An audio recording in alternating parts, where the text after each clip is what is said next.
नमस्कार विद्यार्थी मित्रांनो, नर्सिंग नोट्समध्ये आपले स्वागत आहे। आजचा व्हिडिओ 19 जुलै 2018 मधील प्रश्न क्रमांक 2 टिपा लिहामधील क प्रश्न आहे, म्हणजे तिसरा प्रश्न।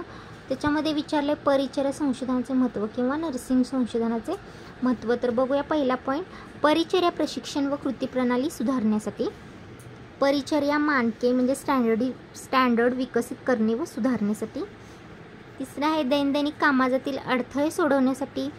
परिचारिकांचा सहभाग असलेल्या विविध क्षेत्रातील माहिती अपडेट करणे। त्यानंतर समाजातील लोकांचे आरोग्य व राहणीमानाचा दर्जा सुधारण्यासाठी। किफायतशीर व परिणामकारक रुग्णसेवा प्रदान करण्यासाठी। रुग्णाला दर्जेदार सेवा पुरवण्याचे नवीन तंत्र शोधण्यासाठी। समस्या हाताळण्यासाठी नवीन पद्धतीबद्दल चौकशी करणे। त्यानंतर आहे प्रगत स्वरूपात उपचारांच्या विविध पद्धतीबाबत तपास करण्यात परिचारिकांना मदत करणे। नर्सिंग स्टाफला विविध विषयाशी संबंधित सखोल माहिती मिळवण्यात मदत करणे। विविध प्रकारचे नर्सिंग डायग्नोसिस आणि इतर समस्यांशी संबंधित अधिक काळजीपूर्वक तपास करण्यात मदत करण्यासाठी। तर हे 11 पॉईंट दिलेले आहेत परिचर्या संशोधनाचे महत्त्वामध्ये। तुम्ही टिपा लिहामध्ये पॉईंट लिहू शकता। तर नेक्स्ट क्वेश्चन विचारलेला आहे, प्रश्न विचारलेला आहे परिचर्येच्या कायदेशीर जबाबदारी। परिचारिकेच्या कायदेशीर जबाबदाऱ्यामध्ये बघूया, परिचारिका या नात्याने प्रतिबिंब आणि लवचिकता याबद्दल माहिती असणे आवश्यक आहे। राज्याच्या परिचर्या सराव कायद्यातील तरतुदी आणि राज्य परिचर्या परिषद यांनी लागू केलेले नियम व अटी जाणून घेणे ही प्रत्येक परिचारिकेची जबाबदारी आहे।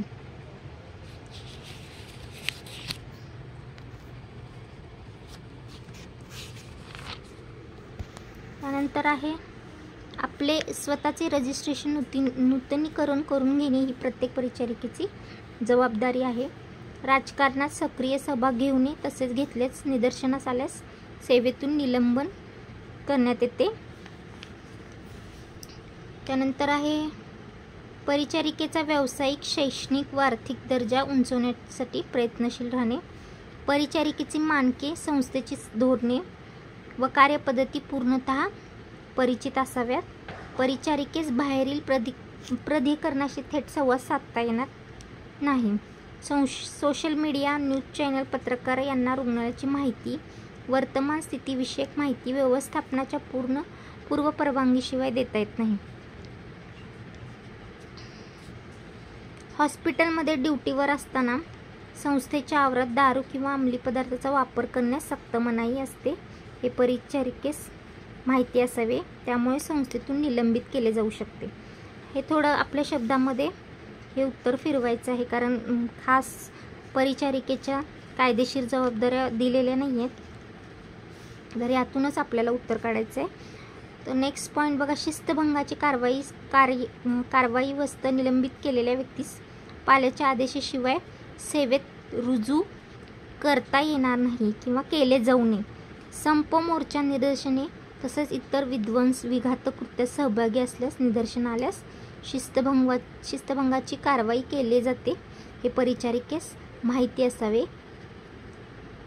किंवा संप, मोर्चा, निदर्शने इतर विघातक कृत्यात सहभागी होऊ नये आणि झाल्यास शिस्तभंगाची कारवाई केली जाते। हे झाले परिचारिकेच्या जबाबदाऱ्या, थोड्या आपल्या शब्दामध्ये लिहायचे पुन्हा। आणि पुढील प्रश्न पुढच्या व्हिडिओमध्ये तुमच्यासाठी लवकरात लवकर मी घेऊन येणार आहे। तोपर्यंत बेल आयकॉनला क्लिक करायला विसरू नका। थँक्यू।